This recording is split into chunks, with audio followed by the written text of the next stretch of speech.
Voilà, donc nous sommes aujourd'hui réunis pour le lancement officiel de la classe d'orgue, je vais dire de la classe d'orgue de Saint-Maximin, par le biais et l'accueil sympathique de l'école de musique, de danse et de théâtre du Haut-Var.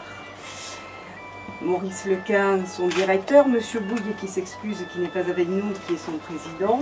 Cette collaboration avec bien évidemment la mairie de Saint-Maximin, Madame le maire, qui est là avec nous aujourd'hui, et enfin l'association Les Arts en Provence et Madame Ritter, qui a prêté ce magnifique instrument d'étude sur lequel les élèves vont pouvoir s'entraîner. Donc une classe d'orgue à Saint-Maximin, eh bien c'est une évidence, puisque tout le monde connaît la place de l'orgue dans notre ville, à travers bien évidemment le magnifique instrument de la basilique. Monsieur Bardon est d'ailleurs le président d'honneur de cette classe d'orgue, qui sera animé par Monsieur Brice Montanou, le professeur de l'école de musique et de danse du Haut-Var. Madame le maire, si vous voulez. Je suis ravie bien entendu que cette classe soit ouverte et qu'aujourd'hui officiellement nous la lancions. Effectivement, comme l'a dit Mireille, il fallait une classe d'orgue à Saint-Maximin. C'était presque terrible qu'il n'en ait pas. Alors je lui souhaite beaucoup de succès, une longue vie heureuse et beaucoup de rayonnement dans notre cité. Et surtout au sein de notre école de musique, à laquelle nous sommes très attachés. Alors cette école de musique, de danse et de théâtre s'adresse évidemment à des enfants, mais aussi à des adultes, des jeunes adultes, des adultes plus âgés.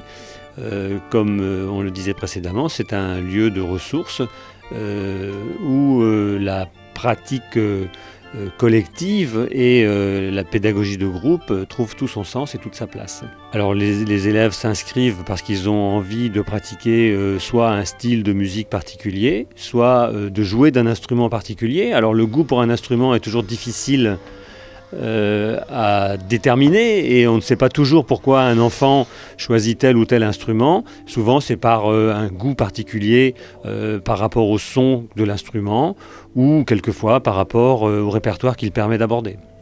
Moi je suis organiste de métier et j'ai créé une classe d'orgue à Toulon, Provence-Méditerranée, il y a de ça maintenant une dizaine d'années, avant d'évoluer vers des fonctions de direction du Centre d'études supérieures de musique qui est basé à Aix-en-Provence. Et pour moi, en tant que directeur d'une structure qui se préoccupe de la formation des enseignants qui dispensent un enseignement spécialisé dans un conservatoire ou une école de musique, c'était absolument nécessaire à un moment de continuer à enseigner de la même manière que je continue à jouer. Et lorsque M. Lequin m'a fait part de son souhait de créer une classe d'orgue, j'ai évidemment répondu tout à fait positivement à cette proposition, d'autant que je suis convaincu que sur le territoire de la ville de Saint-Maximin, avec ce magnifique instrument qui est dans cette basilique, instrument classé monument historique, c'est vraiment un sens qu'il y ait une classe d'orgue qui permette à des jeunes élèves comme à des adultes de pouvoir pratiquer, pouvoir s'initier à l'orgue. C'est vrai que c'est un petit peu un instrument atypique et dans un conservatoire qui aspire à être classé par l'État, c'est tout à fait nécessaire d'avoir un grand département des instruments polyphoniques. L'orgue est un instrument polyphonique et je pense qu'on peut aussi aborder la pratique de cet instrument dans un autre lieu qu'une église.